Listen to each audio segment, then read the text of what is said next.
Welcome to the 5-Minute English Vocabulary Podcast. My name is Herbert Lee, and I'll be your host. Now you can easily improve your vocabulary without memorizing long lists of boring words, and still develop a powerful command of English. You'll learn the origin of words, or etymology, told as easy-to-remember stories. You'll also hear some jokes, and learn some idioms as well. Episode 33 is really small words. In this episode, you'll discover words that can be used to describe itty-bitty things, really small things. Use these big words to describe really small things and bring sparkle to your speaking and writing. Diminutive. D-I-M-I-N-U-I-T-I-V-E. The word diminutive has its roots in Latin. It comes from the Latin word diminutivus, which is derived from the verb diminuere, meaning to lessen or to make smaller. In linguistics, a diminutive is a form of a word that indicates smallness, endearment, or familiarity. It is created by adding an affix or modifying the word in some way to indicate a smaller version of the original noun. The use of diminutives can be found in many languages around the world and serves various purposes, such as expressing affection, indicating small size, or conveying a sense of cuteness. The concept of creating diminutives exists in different forms and patterns, depending on each language's grammatical rules and traditions. Overall, the term diminutive refers to words or word forms that indicate smallness or convey a sense of affectionate or familiar tone.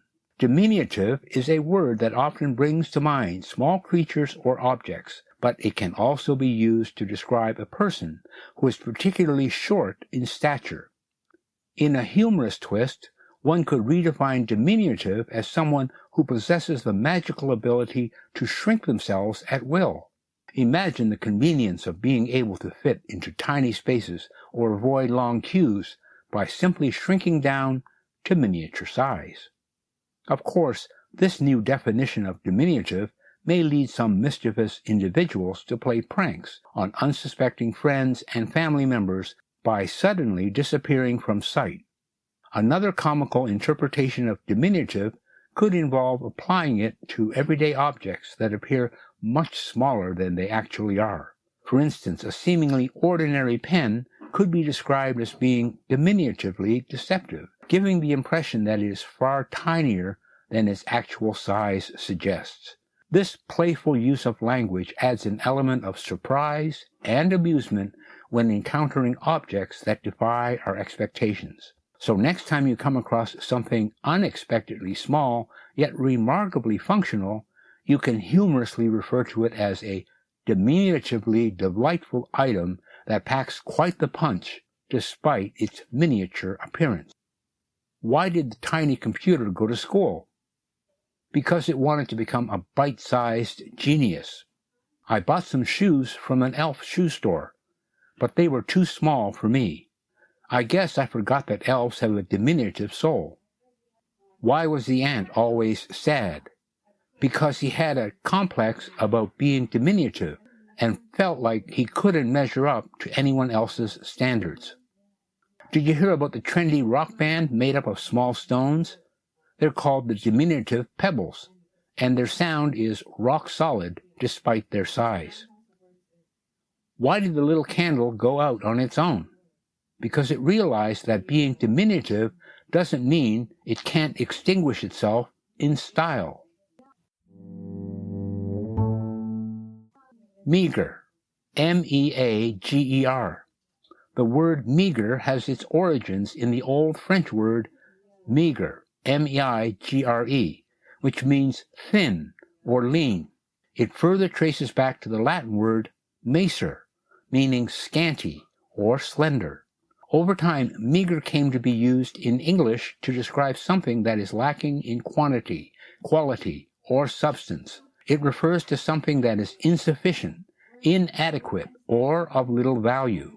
The term can be applied to various contexts, such as describing a person's income, a meal that is lacking in portion or nutritional value, or resources that are limited and insufficient. In summary, the etymology of meager highlights its origins from Old French and Latin roots, with the underlying concept of thinness and scarcity. Meager, the word that perfectly describes your bank account after a shopping spree. It's that moment when you excitedly check your balance and find yourself face to face with 3 digits instead of 4. Your dreams of lavish vacations and designer handbags quickly fade away as reality slaps you in the face. But hey, at least you can laugh about it, right? In a world where material possessions seem to define our worth, having a meager bank account is almost like wearing a badge of honor. It means you're not caught up in the consumerist frenzy and are able to find joy in the simple things in life. So next time someone asks you why you can't join them for an expensive dinner or luxury shopping spree, just say, "Sorry, my bank account is feeling rather meager lately." While some may view being meager as unfortunate or undesirable, there's actually something quite liberating about embracing simplicity. It forces us to prioritize what truly matters: experiences over possessions, moments over materials. So go ahead and celebrate your meager status. After all, it's those who have less that often appreciate life's little pleasures the most.